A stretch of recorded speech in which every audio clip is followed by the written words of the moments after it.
Assalamualaikum warahmatullahi wabarakatuh. Waalaikumsalam warahmatullahi wabarakatuh. Alhamdulillahirabbil alamin.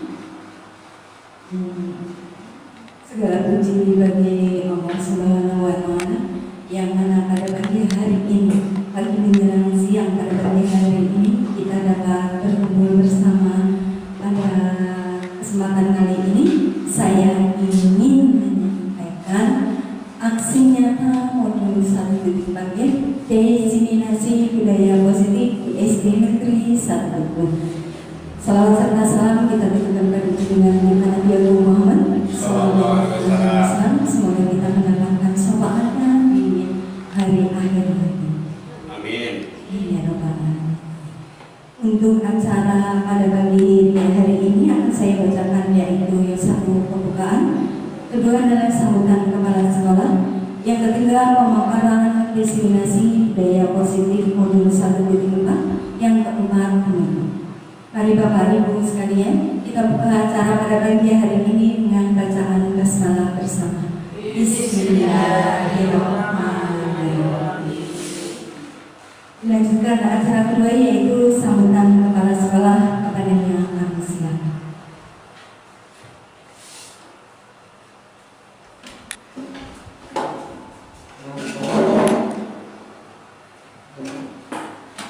Assalamualaikum warahmatullahi wabarakatuh. Waalaikumsalam warahmatullahi wabarakatuh. A'udzubillahi minasyaitonirrajim. Bismillahirrahmanirrahim. Alhamdulillahirabbil alamin. Wa bihi nasta'inu 'ala umuri dunya waddin. Wassalatu wassalamu ala sayyidina Muhammadin sayyidil awwalin wal akhirin wa ala alihi wa sahbihi ajmain. Amma ba'd.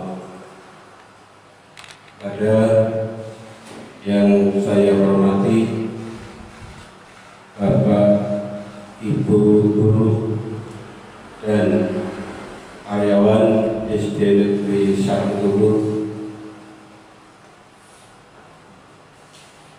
khusus kepada Ibu Astuti Triwinarni, guru kelas 4 SD Negeri 1 Bogor, juga yang saya hormati, dan alhamdulillah pada kesempatan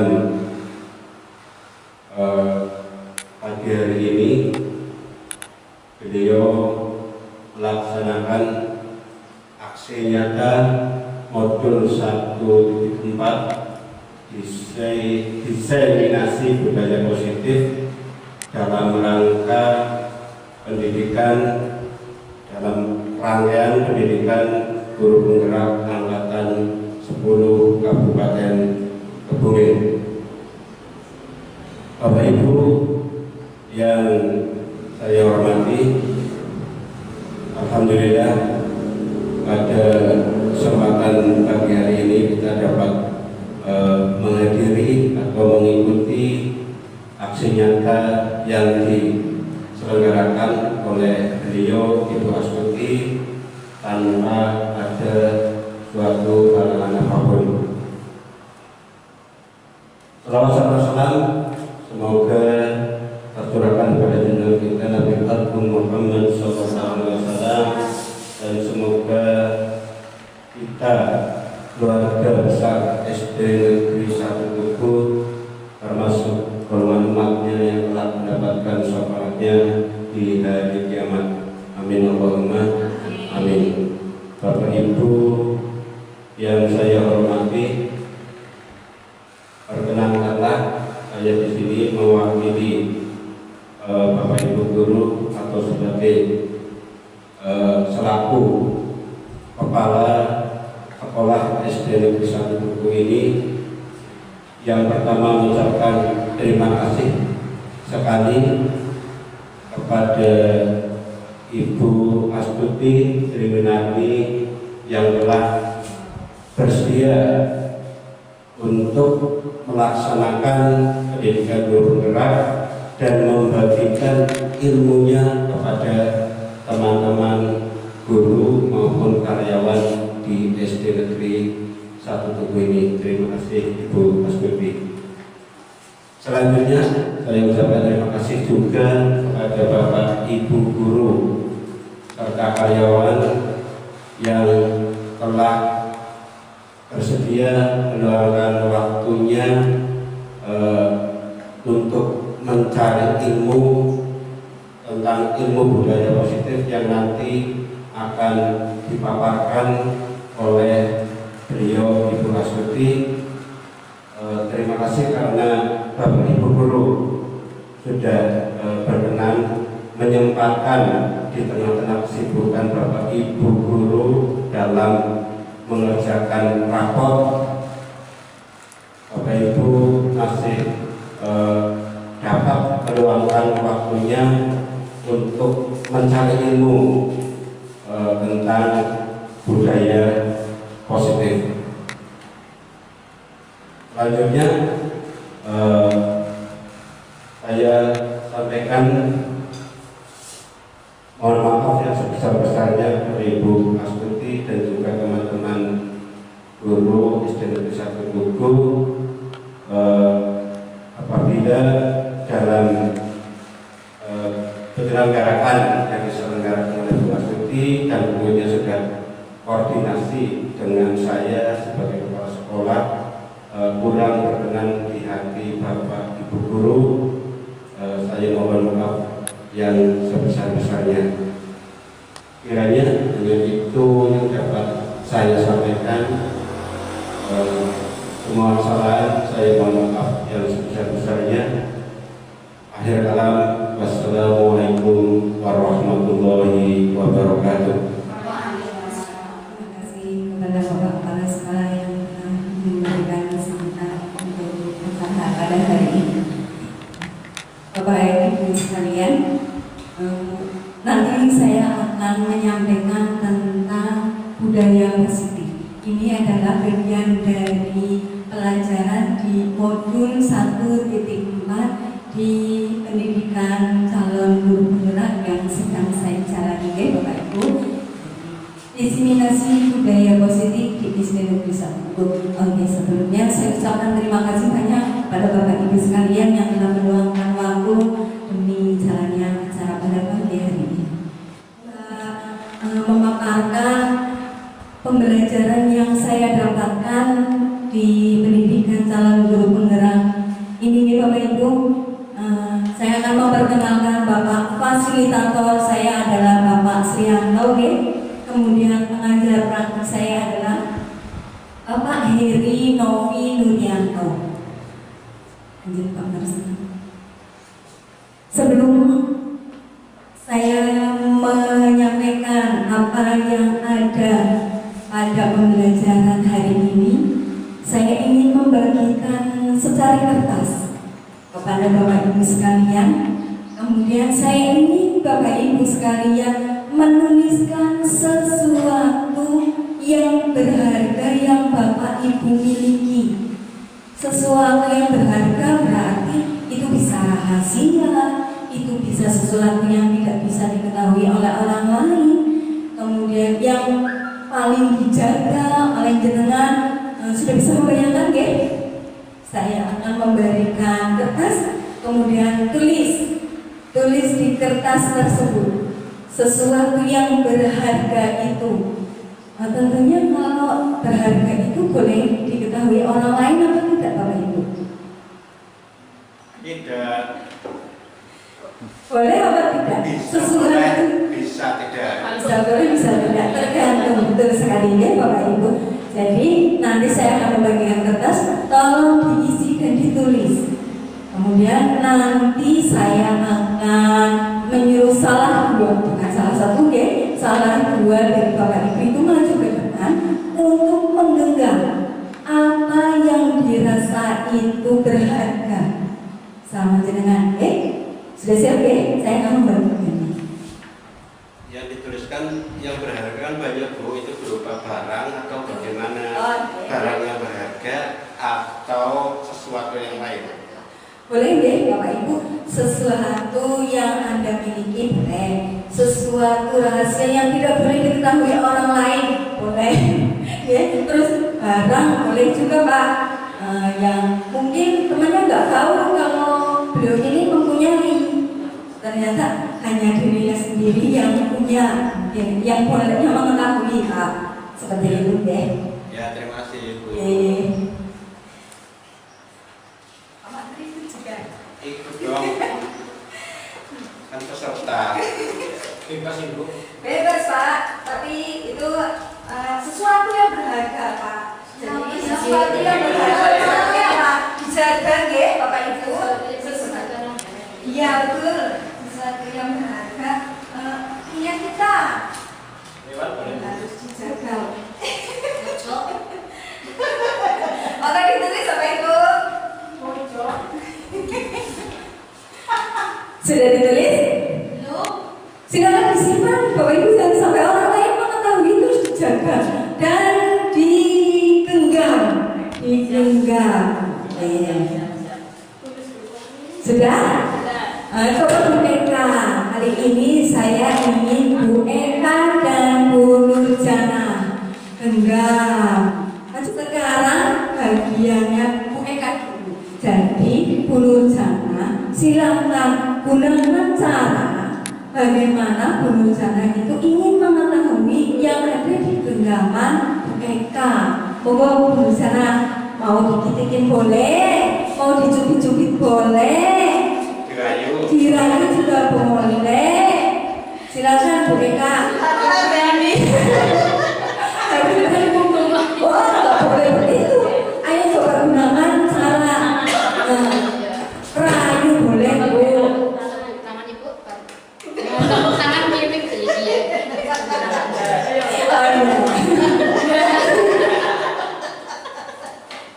Ayo Bu Eka, ayo bicara.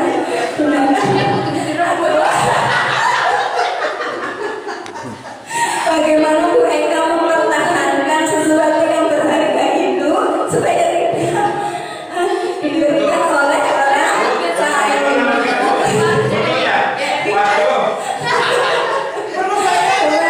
Jangan biarin Bu Nurjana mencari.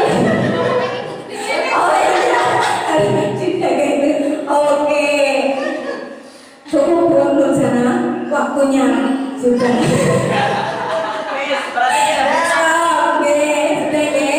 Ternyata Bu Eka itu dengan giginya mempertahankan yang berharga itu ya Bapak Ibu ya. Nah sekarang sesuatu yang digenggam oleh kita dibuka juga oleh kita sendiri dan digenggam dengan erat juga kita sendiri. Artinya kita yang mengendalikan ya Bapak Ibu ya. Betul sekali. Terima kasih Bu Nurjana dan Bu Eka, kita beri aplaus untuk Bu Nurjana dan Bu Eka. Sekarang Bu Sumari dan Bu Desi. Bagaimana caranya Anda membuka apa yang ada di genggaman Bu Sumari? Coba Bu. Ya, Bu. Apa? Ini sesuatu yang harus nggak boleh.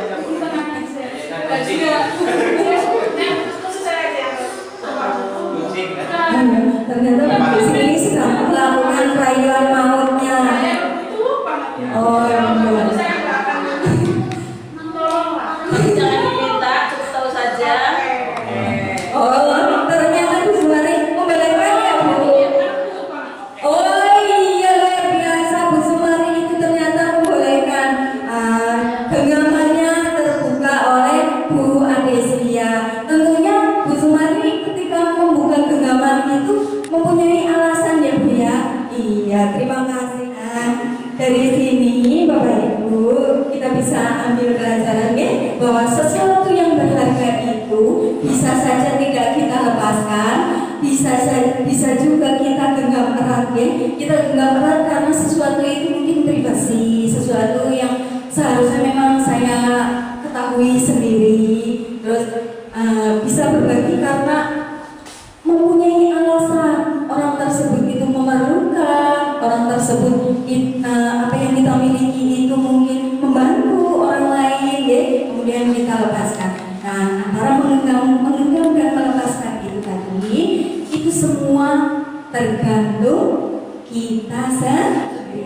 Saya akan memasuki pemaparan modul 1.4.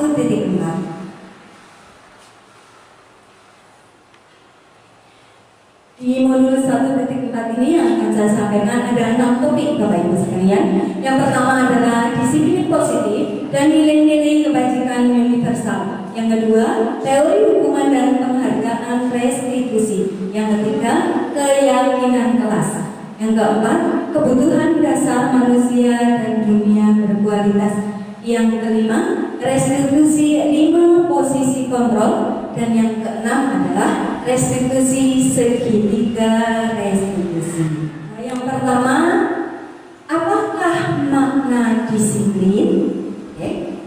Di sini disiplin itu berasal dari bahasa Latin yaitu disiplina yang artinya belajar Bapak Ibu. Ya. Sebagai pendidik, tujuan kita adalah menciptakan anak-anak yang memiliki disiplin diri sehingga mereka bisa berperilaku dengan mengacu pada nilai-nilai kebajikan universal dan memiliki motivasi intrinsik bukan ekstrinsik. Nah, Bapak Ibu sekalian, bagaimana perasaan Bapak Ibu ketika anak-anak itu sulit dikendalikan di kelas?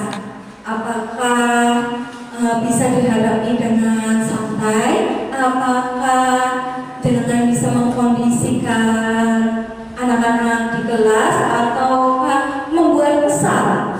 Bagaimana perasaannya Bu Sumani ketika anak-anak di kelas itu susah dikendalikan, tidak bisa disiplin? Bagaimana Bu rasanya? Ada trik-trik sendiri ya untuk mengatasi itu. Walaupun jika berhasil ya rasanya senang, jika tidak ya tetap mencari, nggak boleh kesal ya, tetap mencari trik atau metode atau cara yang lain untuk mengatasi itu.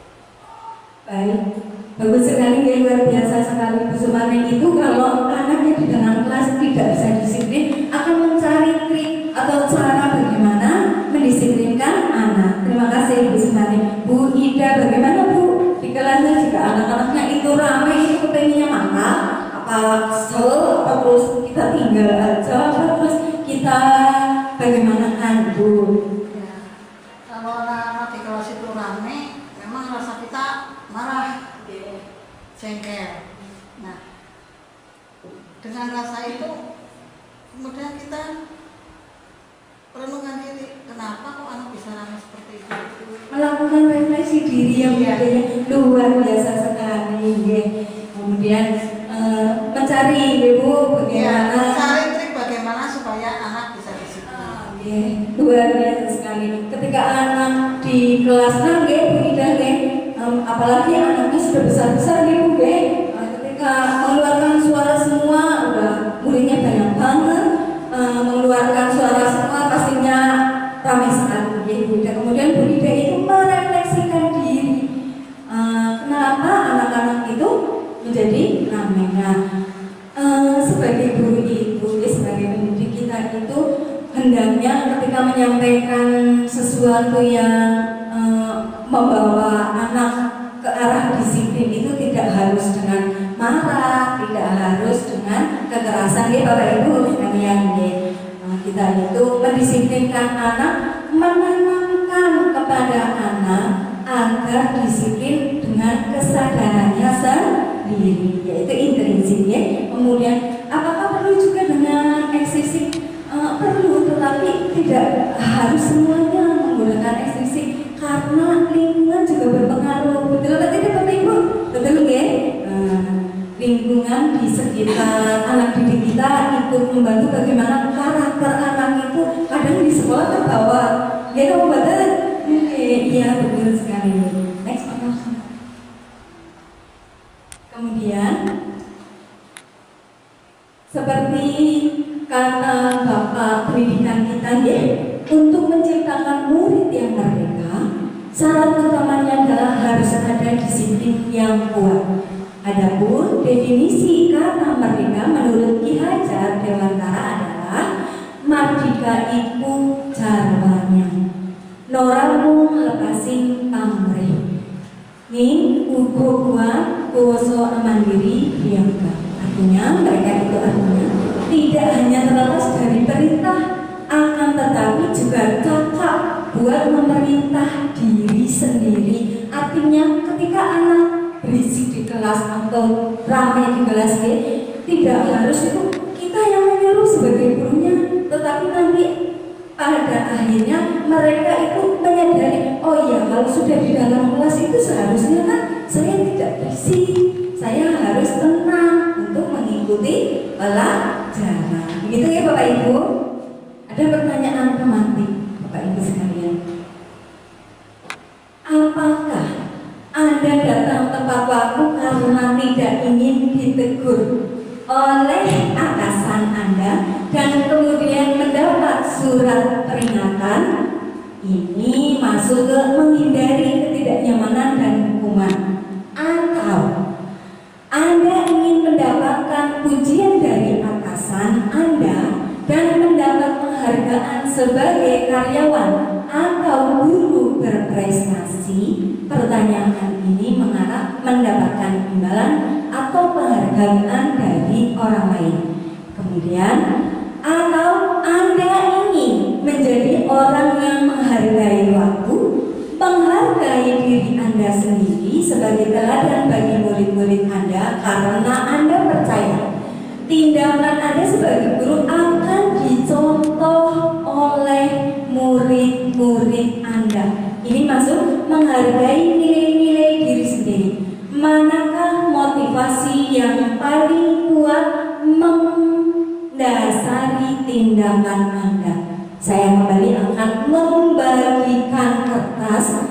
Coba Anda menjawab salah satu dari pertanyaan 3 ini ya Bapak Ibu. Apakah Anda ingin mendapat penghargaan, ataukah karena Anda ingin menjadi orang yang menghargai waktu, atau karena tidak ingin ditegur oleh atasan ya Bapak Ibu. Jadi monggo ditulis di kertas, kemudian nanti tempelkan Bapak Ibu di papan tulis di depan ya. Baru datang ke sekolah itu motivasinya apa? Apakah karena datang pagi itu karena tidak ingin ditegur? Apakah karena ingin menghargai diri sendiri? Atau karena ingin mendapatkan penghargaan? Coba ditulis Bapak Ibu. Kalau sudah silahkan ditempelkan di papan tulis Bapak Ibu. Terima kasih Pak Marsono sudah mendahului teman-temannya.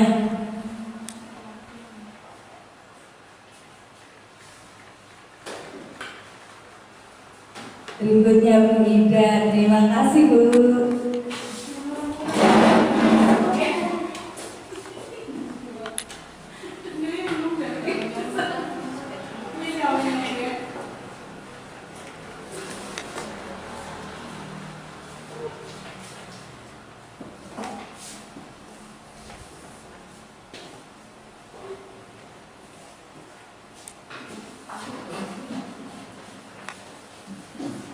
Terima kasih Bapak Ibu sekalian. Saya akan membacakannya. Memang ada yang menjawab menghargai nilai-nilai diri sendiri. Kemudian karena tidak ingin ditegur oleh atasan. Kemudian saya datang tepat waktu karena ingin menghargai diri sendiri. Karena menghargai waktu. Kemudian menghargai diri sendiri, kami belajar menghargai waktu. Terima kasih Bapak Ibu sekalian. Bapak Ibu sekalian, di mana perilaku murid ini kita kan menginginkan murid yang disiplin, ya Bapak Ibu, ya. Nah, ketika kita menginginkan sesuatu, sebaliknya kita memberi contoh ataupun teladan kepada murid kita, ya. Contoh yang di sini adalah datang ke sekolah. Ketika datang ke sekolah, diharapkan itu kita menjadi diri sendiri, menghargai diri sendiri sebagai teladan untuk murid, ya Bapak Ibu, ya. Ya. Kemudian karena tidak ingin ditegur oleh atasan, sepertinya Bapak, kalau sekolah kita baik, ya Bapak Ibu, tidak pernah menegur kalau kita terlambat, dan alhamdulillah di sekolah kita hampir tidak pernah ada yang terlambat, ya. Jadi ketika datang pagi kita sudah bisa menyambut murid-murid pagi hari. Dan dari sini kita sudah memberikan contoh kepada anak didik kita di mana tentang kedisiplinan, ya Bapak Ibu. Kita lanjutkan ke hukuman, penghargaan dan restitusi. Teori hukuman menurut Dan Gosen ada 3 motivasi perilaku manusia.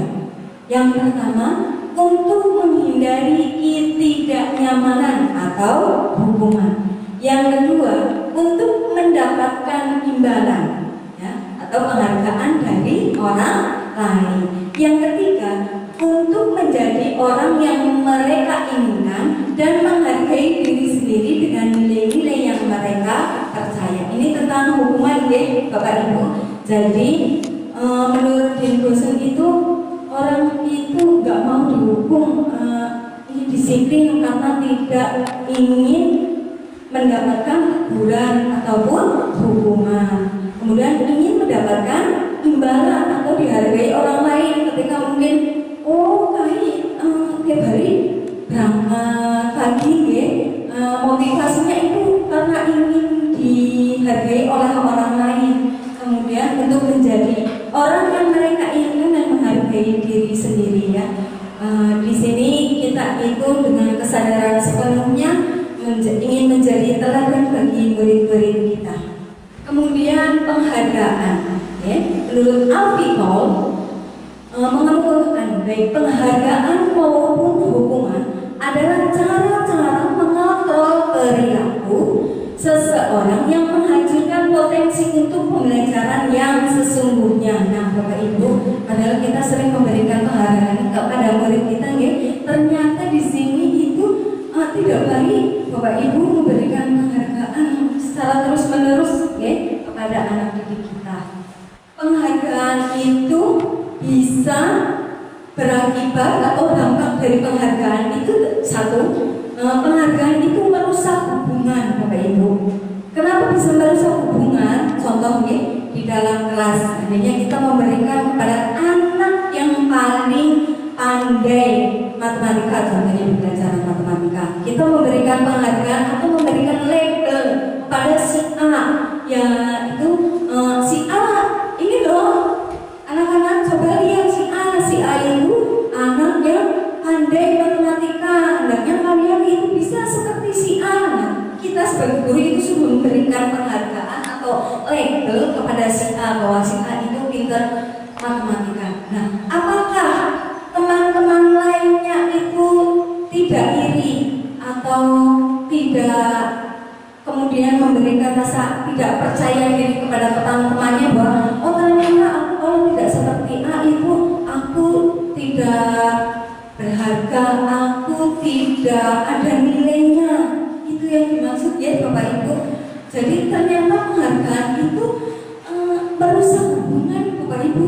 Kemudian nantinya anak-anak ini menjadi tidak percaya diri, minder, ya. Berarti aku kalau tidak kayak si A, berarti aku dianggap tidak bisa dong. Begitu, ya Bapak Ibu. Kemudian penghargaan mematikan kreativitas. Kenapa seperti itu?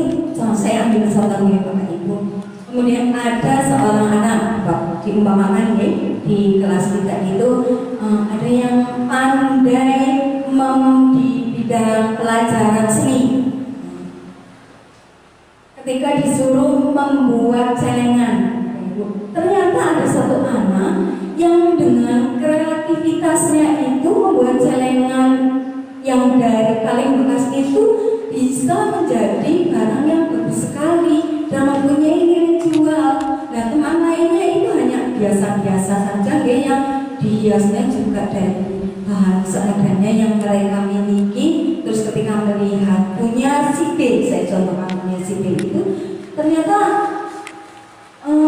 paling bagus di kelas. Kemudian teman-teman yang lain menanyakan, kok bisa sebagus ini, bagaimana caranya, gitu, ya.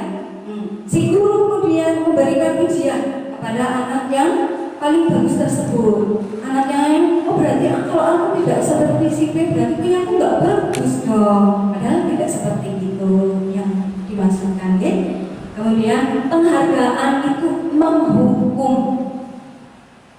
Contoh, Sekarang Pak Marsono, saya mau nanya Pak Marsono. Ketika Pak Marsono, contoh ya Pak, mendapatkan penghargaan dari Bapak Kepala Sekolah menjadi guru yang paling disiplin karena Pak Marsono itu selalu datang lebih awal dari rekan-rekannya semua. Apakah Pak Marsono kemudian tidak mempunyai perasaan kalau aku tidak bisa datang pagi, aku sih bagaimana? Pak Marsono ketika diberikan label atau penghargaan seperti itu, apakah Pak Marsono akan menjalankan terus menjadi orang yang selalu datang pagi hari walaupun punya kebutuhan lain, ataupun Pak Marsono kadang memikirkan nanti aku ya ini ya penghargaanku hilang. Sebagai Pak Marsono bagaimana Pak? Seandainya Pak Marsono itu diberi penghargaan menjadi guru yang paling disiplin karena datang setiap pagi sebelum teman-temannya datang, rasanya bagaimana Pak? Berat ya Pak ya? Nah, tidak setiap hari seperti itu, kadang kan dari rumah sudah ada masalah mungkin. ya ada kebutuhan lain, geng. Ya seperti itu ya Pak Marsono ya. Nah ini yang dimaksud bahwa penghargaan itu menghukum Bapak Ibu, ya. Nah kemudian jika suatu penghargaan diharapkan, namun Anda tidak mendapatkannya, Anda akan merasa dihukum juga. Coba Bapak Ibu, ketika Pak Marsono, hanya Pak Marsono, ini contoh ya Pak Kepala Sekolah. Nah, contoh Pak Marsono itu sudah diberi penghargaan, sudah dikasih label sama Bapak Kepala Sekolah bahwa Pak Marsono itu guru yang paling teladan penghargaannya. Nah, begitu nggih, Bapak Ibu, begitu nggih Bu Ida. Bagaimana perasaan Bapak Ibu lain? Kadang sering datang bareng sama Pak Marsono, bahkan kadang mungkin pernah datang juga duluan dari Pak Marsono. Rasanya bagaimana? Ya. Iri Bu. Iri, nggih betul sekali iri. Bu Eka bagaimana Bu Eka? Oh iri nggih. Bu Supati bagaimana Bu? Iri juga Bu Eka. Iri nggih, Bapak Ibu nggih. Demo. Kita demo kepala sekolah nggih. Nah itu yang namanya penghargaan itu ternyata menghukum Bapak Ibu nggih. Terus lanjut dulu. Oh nggih, Bapak. Ya.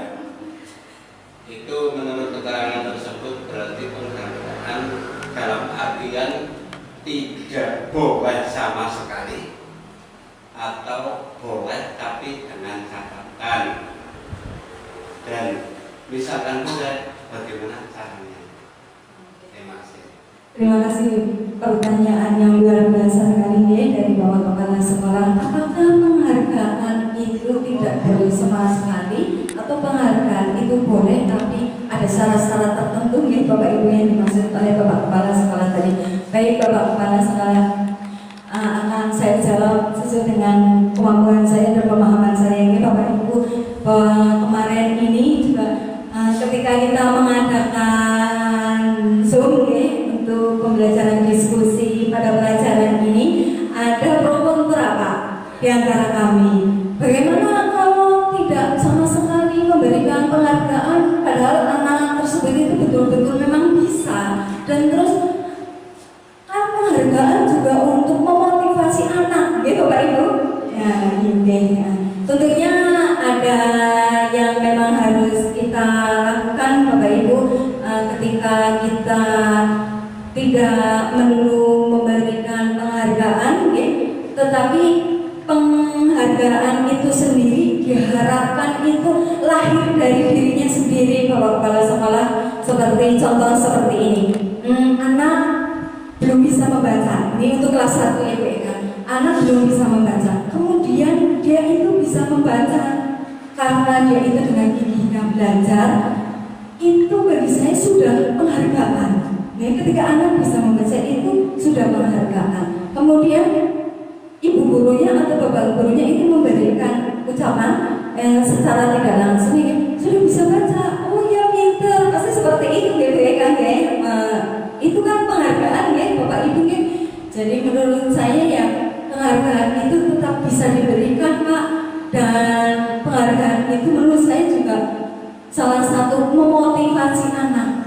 Mungkin penghargaan di sini yang tidak diperbolehkan adalah penghargaan yang memberikan sesuatu yang berupa Pak, contohnya uang seperti itu ya.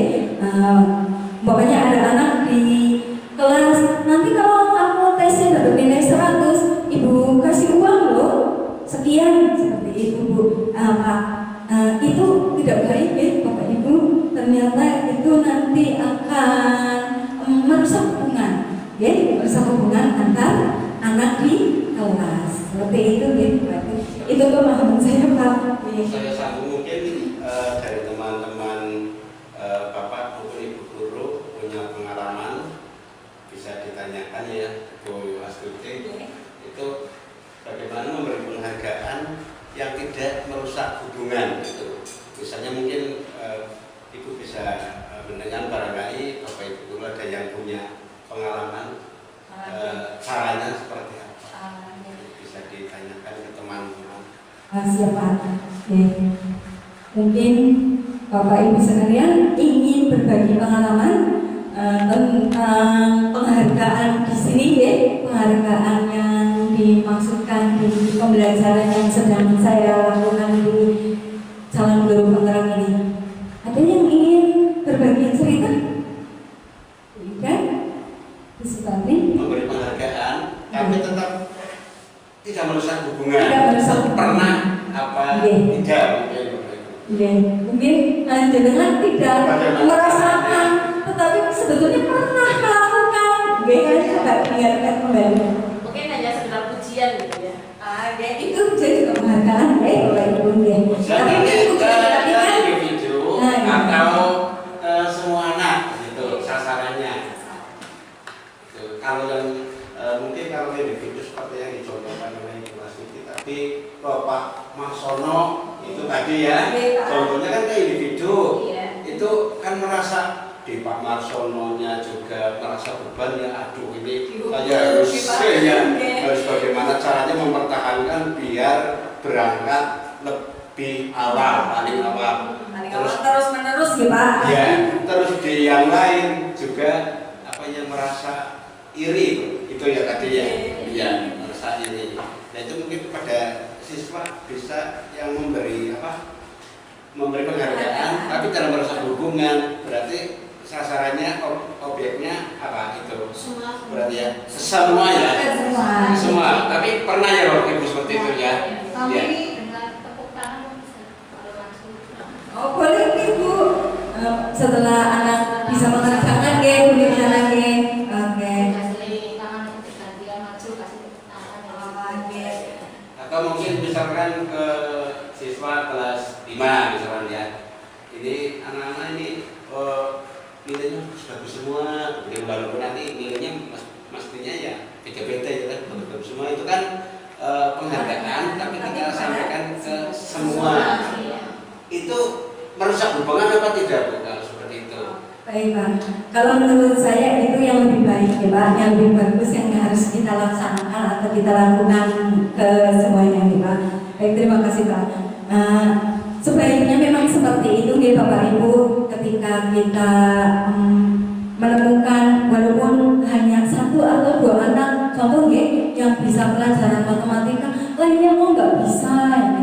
Terus kemudian kita memberikan hanya pujian kepada 2 anak tersebut. Nah itu yang dimaksud dengan perusak hubungan ya Bapak Ibu. Tapi ketika kita memberikan pujian yang kalimatnya itu memotivasi anak ya. Kemudian walaupun anak lain belum berhasil dalam pelajaran matematika ini, anak bisa kemudian nantinya tidak putus asa atau minder atau tidak percaya diri. Kemudian nantinya anak itu mempunyai pemikiran sendiri untuk bagaimana caranya ya saya supaya bisa. Gitu ya Bapak Ibu. ini Bu, Bapak Ibu. ya. Saya kadang pun ini merupakan penghargaan apa bukan saya nggak tahu. Khusus untuk kelas 6 kita melatih kedisiplinan. Yang pertama itu kita melatih misalkan pelajaran matematika untuk menghadapi ujian. kedisiplinan dalam waktu, misalkan mengerjakan kan soal ujian waktu yang dulu, bukan yang sekarang guru merdeka itu kan ditentukan waktunya, soalnya 40, waktunya 2 jam. Saya itu satu soal 3 menit. Nah, maka dari itu saya sering latihan begini Bu. Ini ada soal 1, silahkan 3 menit selesai, benar, itu nanti saya kasih uang 2.000 misalkan. Itu untuk siapa saja berlaku. Nah di kelas itu semuanya memang semangat.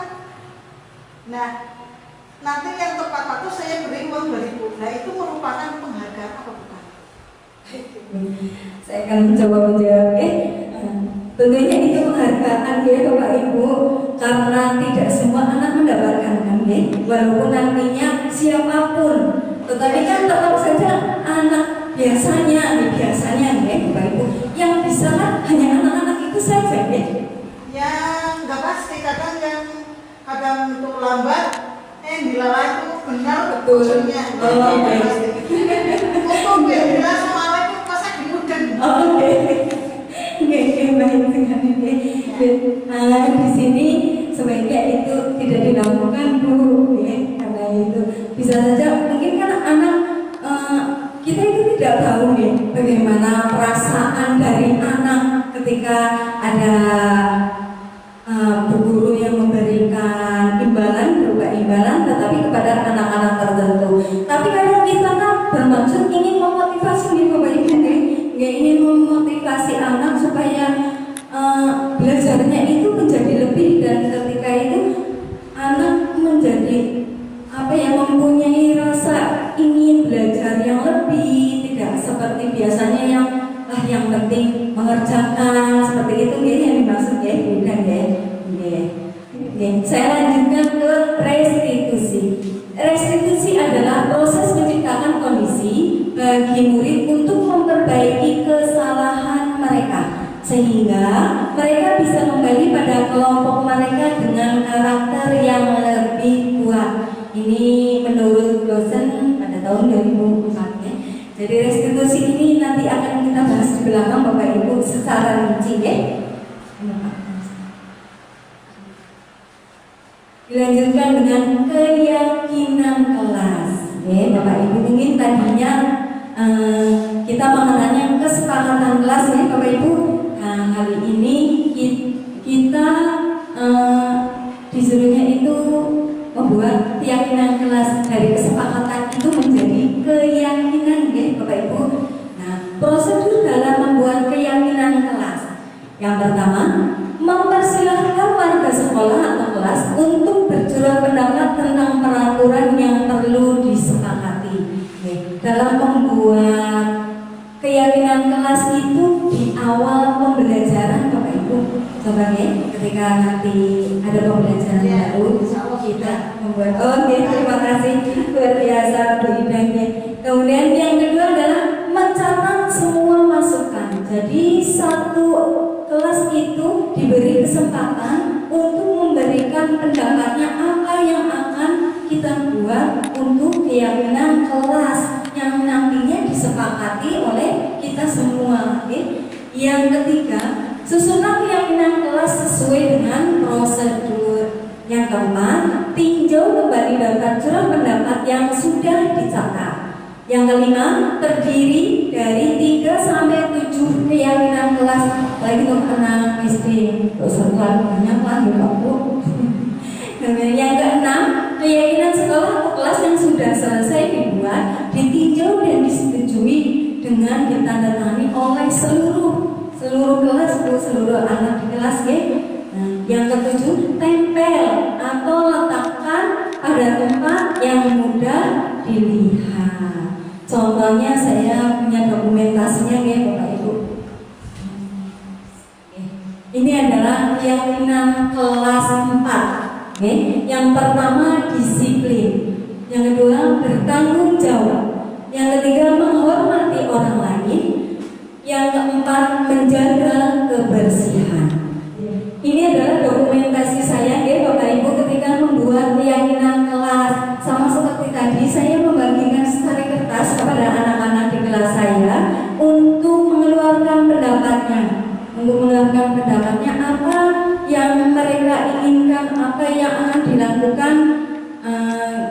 ketika membuat keyakinan kelas nih, saya bagikan, kemudian mereka menuliskan, kemudian mereka menempelkan di papan tulis. Nah, dari berbagai pendapat anak ini nih, kita kumpulkan menjadi, kan anak banyak menjawab ibu. Contoh seperti kalau tadi kembali ke slide 14 sama di sini ada disiplin ya Bapak Ibu. Ternyata anak saya itu nggak semuanya menjawab, jawabannya itu disiplin bukan. Tapi ada anak yang menjawab tidak boleh telat, terus harus berbaris sebelum masuk kelas, kemudian berdoa sebelum belajar ya Bapak Ibu, kemudian berdoa sesudah belajar. Nah, dari kata-kata tersebut yang bermacam-macam tersebut kita masukkan ke kelompok disiplin Bapak Ibu. Kemudian bertanggung jawab. Anak itu ada yang menulis PR dikerjakan di rumah. Ya, memang PR seharusnya dikerjakan di rumah gitu Bapak Ibu ya. Nah, kemudian meminjam alat tulis kepada teman harus dikembalikan dan lain sebagainya. Kemudian kita masukkan ke bertanggung jawab. Kemudian menghormati orang lain. Ada yang menulis berbicara dengan sopan, menghormati guru, menjawab dengan nada yang sopan, seperti itu ya. Jadi kita masukkan ke menghormati orang lain. Kemudian menjaga kebersihan. Menjaga kebersihan ini anak ada yang mengutarakan pendapatnya membuang sampah di tempat sampah, tidak membuang sampah sembarangan.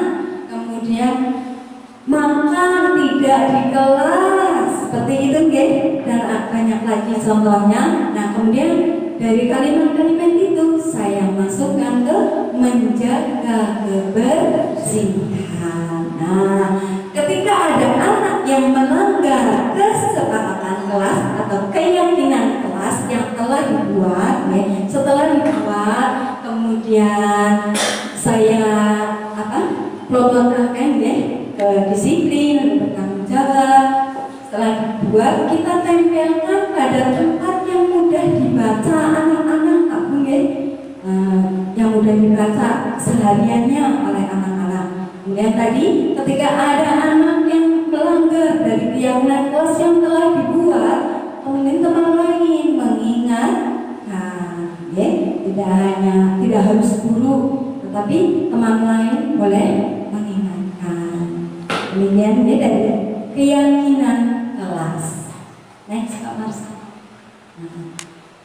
Dilanjutkan Bapak Ibu ke 5 kebutuhan dasar manusia. Ada 5 kebutuhan dasar manusia Bapak Ibu. Yang pertama, bertahan hidup. Yang kedua, kasih sayang. Yang ketiga, kebebasan. Yang keempat, kesenangan. Yang kelima, penguasaan. Nah, dari 5 kebutuhan dasar manusia, yang pertama bertahan hidup. Bertahan hidup itu contohnya apa Bapak Ibu? Untuk mempertahankan hidup. Nanti makan, betul tidak luar biasa sekali makan. Kemudian apa Bapak Ibu? Tempat tinggal, kesehatan, ya Bapak Ibu, itu termasuk bertahan hidup. Yang kedua adalah kasih sayang. Kasih sayang itu yang kita ini disayang buku. Betul Bu, ini disayang bu guru, murid ya Bu. Yang ketiga adalah kebebasan. Next Bapak sama. Saya punya cerita. Bu Dina adalah guru kelas 4 di SD Pelita Hati. Sedang bingung menghadapi ulang salah satu muridnya yang bernama Rio.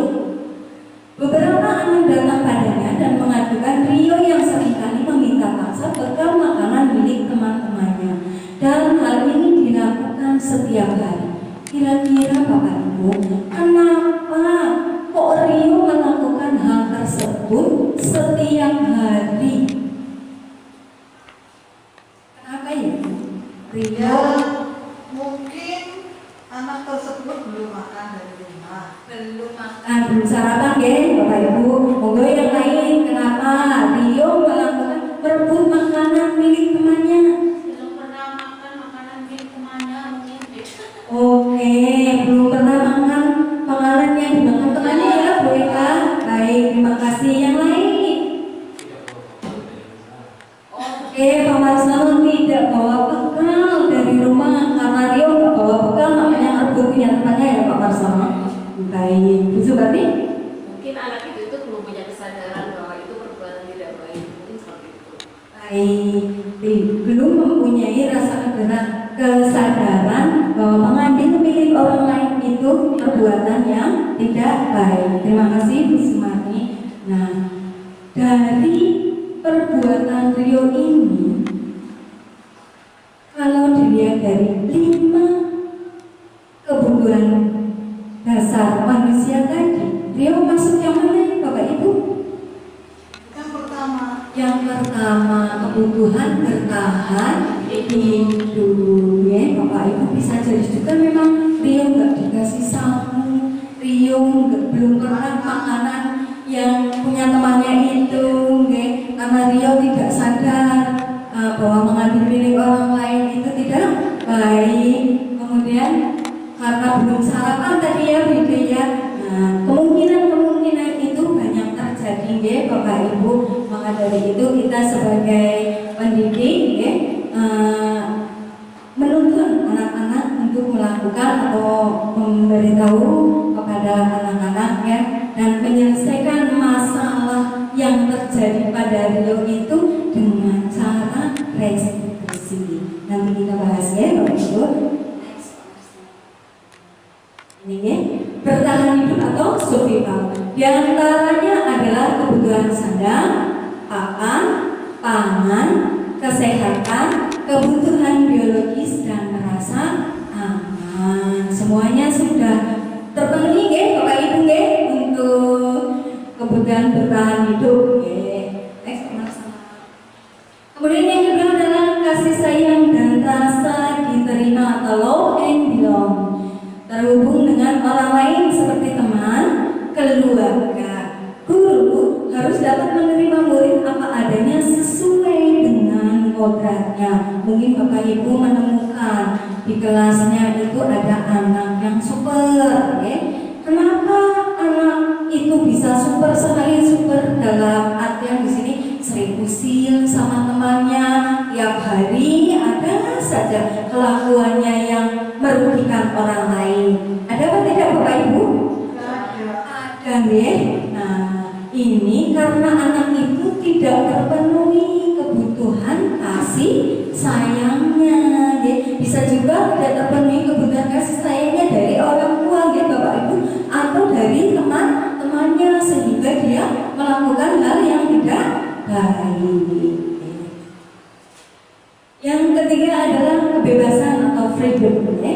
Memberikan kebebasan bukan berarti bertindak sesuka hati ya. Kemudian murid harus diberi kesempatan membuat pilihan dan bertanggung jawab atas pilihannya. Betul ya Bapak Ibu, kita memang harus memberikan kebebasan kepada anak untuk menjadi dirinya sendiri. Tetapi tentunya kita juga harus mengawasi, karena tidak harus sebebas-bebasnya, semua ada aturannya ya. Yang keempat adalah kebutuhan kesenangan atau fun. Sebagai guru kita tidak boleh menyepelekan kebutuhan murid untuk merasa senang di kelas. Nah ini Bapak Ibu, kita dituntut untuk memberikan pembelajaran yang menyenangkan di dalam kelas. Bagaimana kreativitas kita mengemas pembelajaran supaya anak itu senang dan bahagia, dan pembelajaran yang kita sampaikan itu tersampaikan kepada murid-murid. Yang kelima adalah kebutuhan penguasaan atau power. Perasaan diakui, didengarkan, dan memiliki harga diri. Murid yang memiliki penguasaan tinggi biasanya ingin selalu memimpin. Betul apa betul Bapak Ibu? Betul. Anak yang rasa percaya dirinya itu tinggi biasanya kan ingin memimpin ya. Walaupun dia tidak dijadikan ketua kelas, tetapi dia sering mengendalikan teman-temannya. Ya kan Bapak Ibu ya? Dalam kelas itu kita harus mengawasinya supaya tetap berperilaku baik. Saya lanjutkan ke 5 posisi kontrol. Nah, Bapak Ibu, saya ingin menyajikan sebuah video. Selamat menikmati tentang posisi kontrol.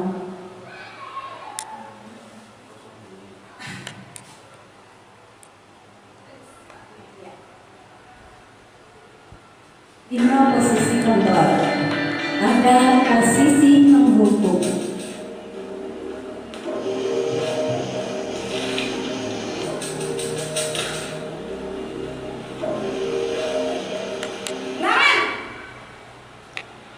Sini kamu.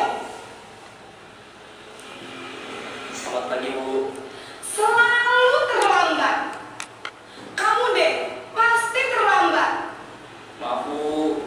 Saya Apa coba? Di posisi menghukum ini menggunakan bahasa yang Kapan sih kamu tidak terlambat? agak Maka membuat sekali anak aku jadi anak. merasa bersama dengan Dasar Bapak Ibu. malas. Gaya-gaya gitu apa tidak? Gaya. Sudah berapa kali terlambat? Sana. Kamu sendiri lapangan basket 2 kali. Kenapa saya harus ke lapangan basket, Bu? Kenapa? Kamu melawan ibu. Berani-beraninya jawab. Sudah terlambat, masih berani jawab pula. Sekarang keliling lapangan basket 5 kali sekalian, biar kapok. Ketika menghukum, dia itu harus melakukan hukuman yang diberikan oleh gurunya. Yang kedua adalah posisi membuat merasa bersalah.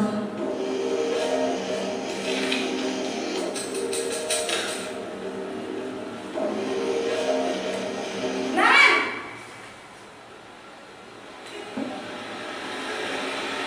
Selamat pagi, Bu. Naren! Kamu kenapa terlambat lagi, nak? Ya Tuhan, Naren. Kamu senang ya bikin ibu susah ya? Nah, ini kata-kata yang membuat anak merasa bersalah. Ya, Bapak Ibu. Sekolah, nak. Disangka Yang kedua oleh Bapak Kepala Sekolah, apa yang terjadi pada gurunya. Gimana ini? Maaf, Bu. Duh, Gusti Naren. Kamu suka ya kalau ibu ditegur Bapak Kepala Sekolah? Nah, ini ya, Bapak Ibu, Terus, kata-kata yang sekarang ibu membuat harus tulis anak apa merasa yang ibu bersalah. absen?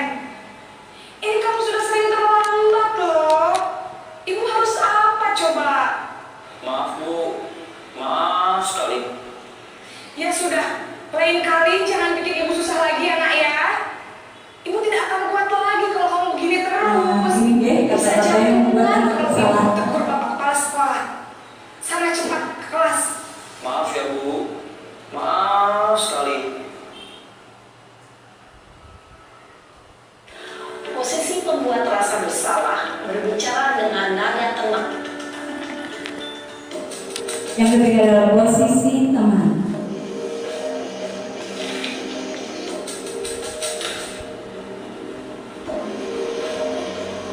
Naren!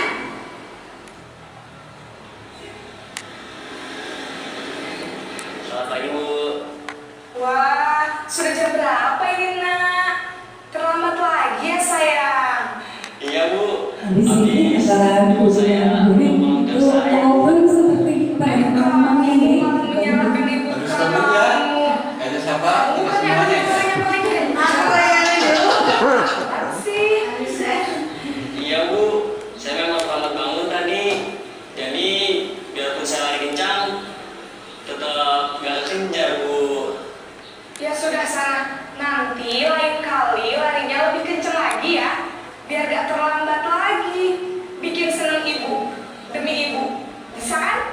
Salah, Bu. Ya sudah, sana masuk kelas. Ibu beresin urusan absen kamu. Kamu ini ada-ada saja. Yang keempat adalah posisi pemantau atau monitor.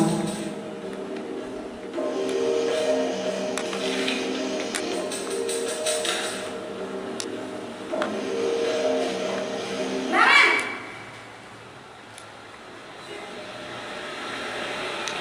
Selamat pagi, Bu. Naren, apa peraturan sekolah kita tentang jam berapa kita harus masuk sekolah? Nah, di sini menanyakan peraturan atau tata tertib yang ada di Di sekolah. sekolah jam 7, Bu. Iya betul, sekarang sudah jam 7.20. Naren sudah tahu konsekuensinya jika terlambat hadir. Paham, Bu. Kemudian mengingatkan konsekuensi jika melanggar tata tertib atau peraturan yang ada di sekolahnya. Iya benar, konsekuensinya demikian. Jadi nanti jam 9.30 pas istirahat, kamu harus tinggal di kelas, kerjakan tugas tambahan untuk ketertinggalan kamu, ya. Konsekuensi ini biasanya sudah dibuat terlebih dahulu ya Bapak Ibu ketika sebelum memberikan apa yang harus dilakukan tadi. Yang kelima adalah posisi manajer. Naren!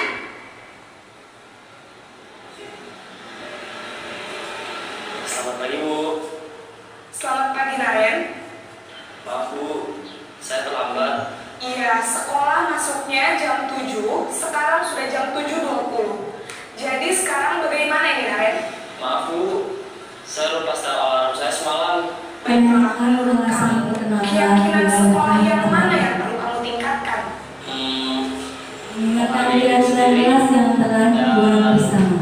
Orang lain mungkin ya, Bu. Setuju. Jadi, apakah Naren meyakini prinsip saling menghormati tersebut? Iya, Bu. Saya meyakininya. Apakah Naren bersedia memperbaiki masalah keterlambatan ini? Bersedia, Bu. Bagaimana kamu akan perbaiki masalah keterlambatan ini? Saya akan coba untuk tidak lupa menyetel Belum alarm menentukan saya. solusi. Baik, kalau Naren lupa menyetel alarm di rumah, ada orang yang kira-kira bisa bantu mengingatkan tidak? Ada, Bu. Kakak saya, Kak Emma. Ada lagi selain Kak Emma? Selain Kak Emma, ada ibu saya. Baik, jadi yang mengingatkan Naren adalah Kak Emma dan ibu kamu ya? Kira-kira akan mulai setel alarm kapan nih Naren? Setelah pulang sekolah, akan segera saya lakukan. Baik, jadi Naren akan setel alarm untuk bangun besok pagi dan akan diingatkan oleh kakak dan ibunda Naren ya. Ada lagi yang mungkin perlu dilakukan Naren agar tidak terlambat bangun lagi? Tidak ada, Bu. Baik Naren, terima kasih untuk kerjasama kamu. Sekarang kamu perlu kembali ke kelas untuk belajar. Baik, Bu. Terima kasih. Demikian tadi Bapak Ibu ada 5 posisi kontrol. Oke.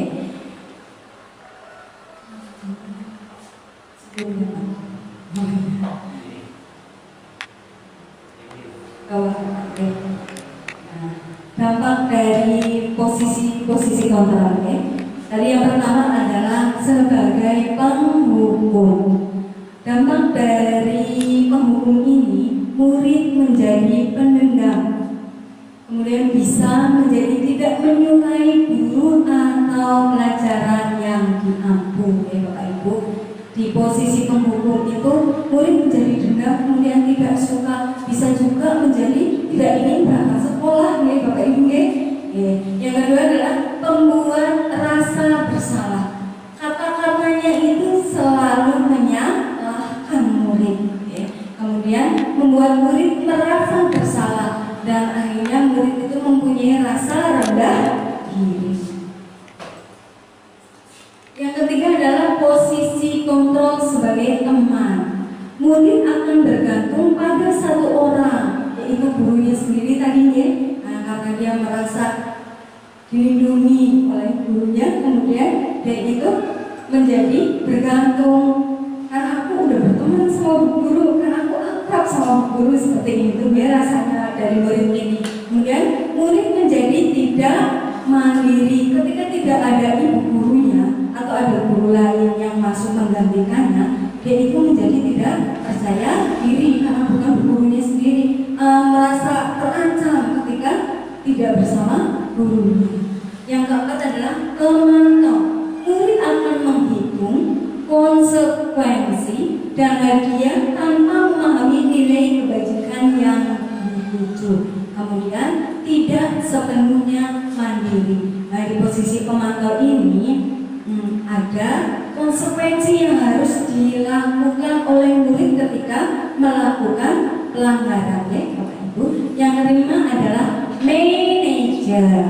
Murid menjadi mandiri, kemudian percaya diri dan dapat memecahkan masalah. Di sini kita dituntut untuk berada di posisi manajer, ya Bapak Ibu. Nah, dari kelima posisi kontrol ini yang harus kita lakukan atau yang harus kita contoh adalah posisi yang kelima, yaitu posisi manajer. Melakukan apa? Saling bertanya jawab, ya Bapak Ibu, menyelesaikan masalah bersama yang kemudian nanti anak itu menemukan solusinya sendiri, apa yang harus dia lakukan sendiri, ya Bapak Ibu. Next Pak Marsono. Nah, kita sampai di segitiga restitusi.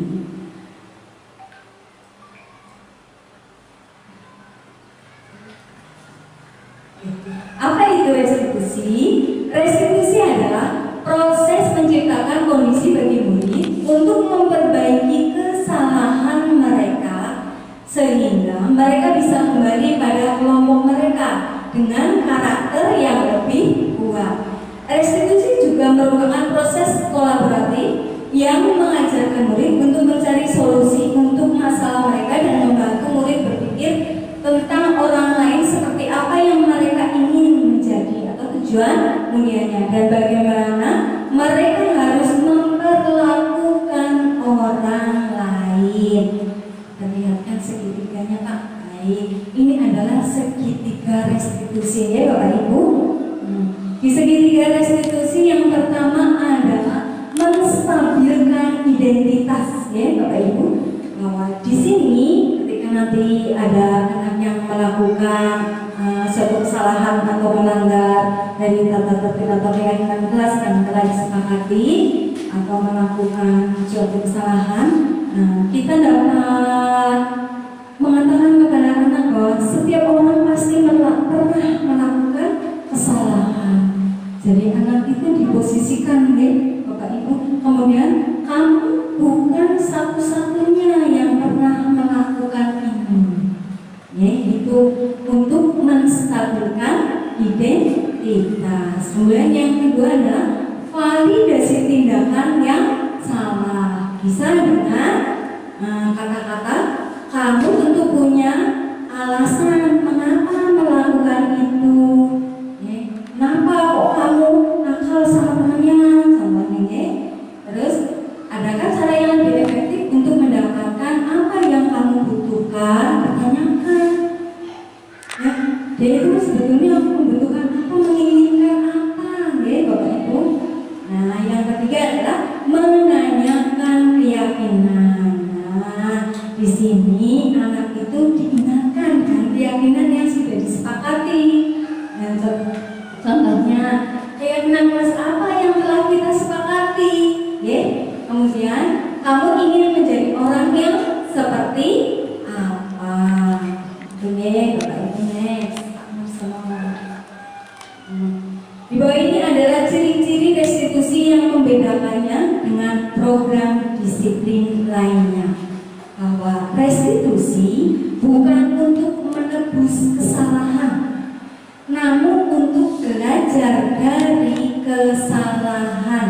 Ketika anak melakukan kesalahan, hendaknya dia dapat belajar, dapat mengambil pelajaran dari yang sudah dia lakukan.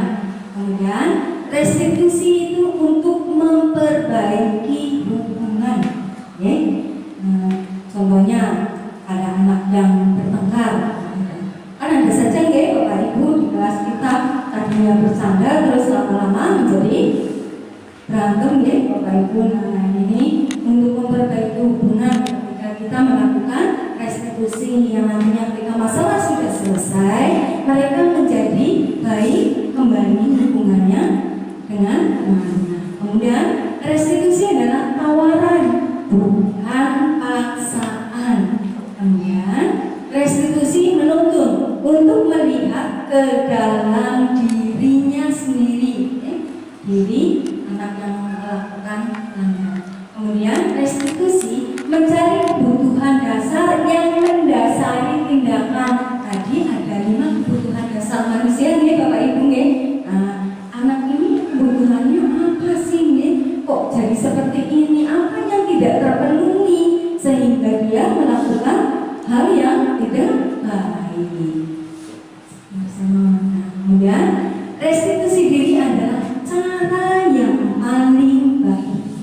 Kemudian restitusi fokus pada karakter, bukan tindakan. Restitusi itu menguatkan. Restitusi fokus pada solusi. Jadi kita menanyakan kepada anak, nanti anak sendiri yang akan mencari solusinya nih Bapak Ibu. Bukan kita yang mencarikan solusi, tapi kita mengarahkan ke anaknya. Nah, contoh ada anak terlambat. Terus tadi sudah dicontohkan ya, supaya tidak terlambat apa yang harus kamu lakukan. Jadi anak ditanya sendiri, dia mencari solusi sendiri. Kita hanya mengarahkan. Kemudian restitusi mengembalikan murid yang berbuat salah pada kelompoknya. Nah, di sini anak itu nanti kembali ke kelompoknya atau kembali ke kelasnya dengan perasaan yang sudah terselesaikan masalahnya, ya. Jadi tidak merasa dia rasa bersalah terus, tapi sudah diselesaikan dengan solusi yang dia temukan sendiri.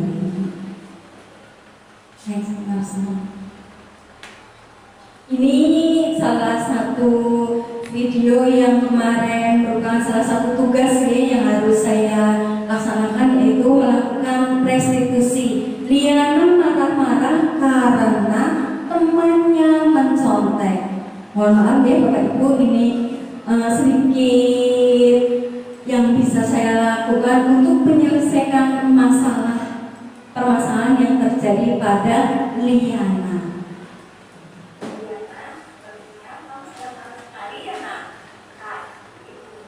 Ini menstabilkan keadaan ya Bapak Ibu.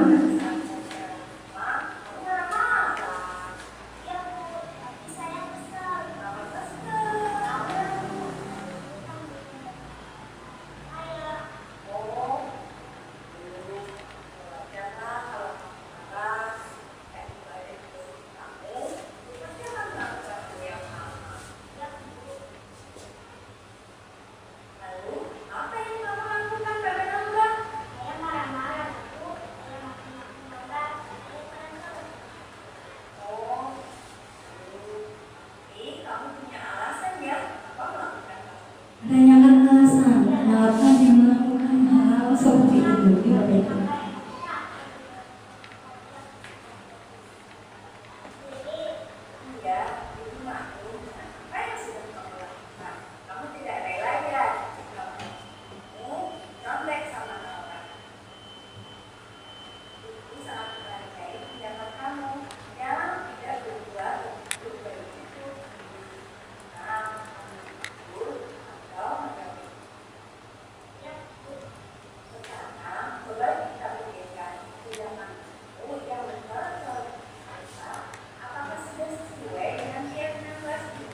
Menanyakan keyakinan kelas yang sudah disepakati bersama.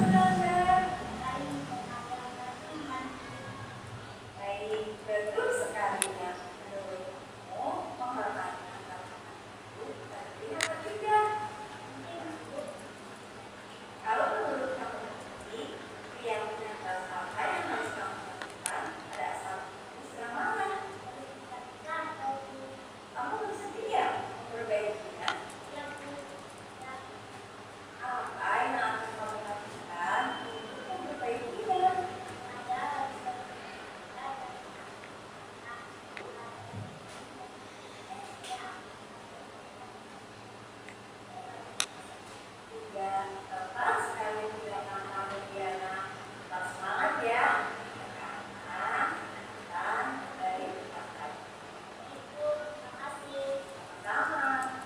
Demikian Bapak Ibu, di kelas saya ada masalah Diana itu marah-marah pada emaknya yaitu Laura karena mencontek hasil pekerjaannya secara terus-menerus. Jadi Diana ini meluapkan kekesalannya dengan mencoret-coret buku dari Laura. Kemudian saya menanyakan alasannya seperti itu ya. Jadi masalahnya itu harus ditanyakan dan alasannya itu kenapa, kemudian kita tanyakan solusinya mau seperti apa. Jadi anak yang menyelesaikan sendiri ya Bapak Ibu ya. Restitusi membantu murid menjadi lebih memiliki tujuan, disiplin positif dan memulihkan dirinya setelah berbuat salah. Penekanannya bukanlah pada bagaimana berperilaku untuk menyenangkan orang lain atau menghindari ketidaknyamanan. Namun tujuannya adalah menjadi orang yang menghargai nilai-nilai kebajikan yang mereka percayai.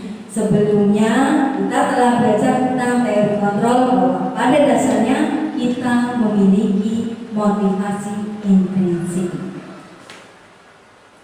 Dengan tadi Bapak Ibu sedikit berbagi pengalaman yang telah saya dapatkan di pembelajaran modul 1.4 di pendidikan calon guru penggerak yang sedang saya tempuh. Dari awal sampai akhir, apabila banyak kesalahan, saya mohon maaf yang sebesar-besarnya. Terima kasih kepada Bapak Ibu semuanya, kepada Bapak Kepala Sekolah yang telah memberikan saya kesempatan untuk berbagi kepada teman-teman semua. Semoga dari sedikit yang saya bagikan ini bermanfaat dan dapat kita implementasikan kepada murid-murid kita. Demikian akhiran dari awal sampai akhir saya minta maaf. Akhiran, wassalamualaikum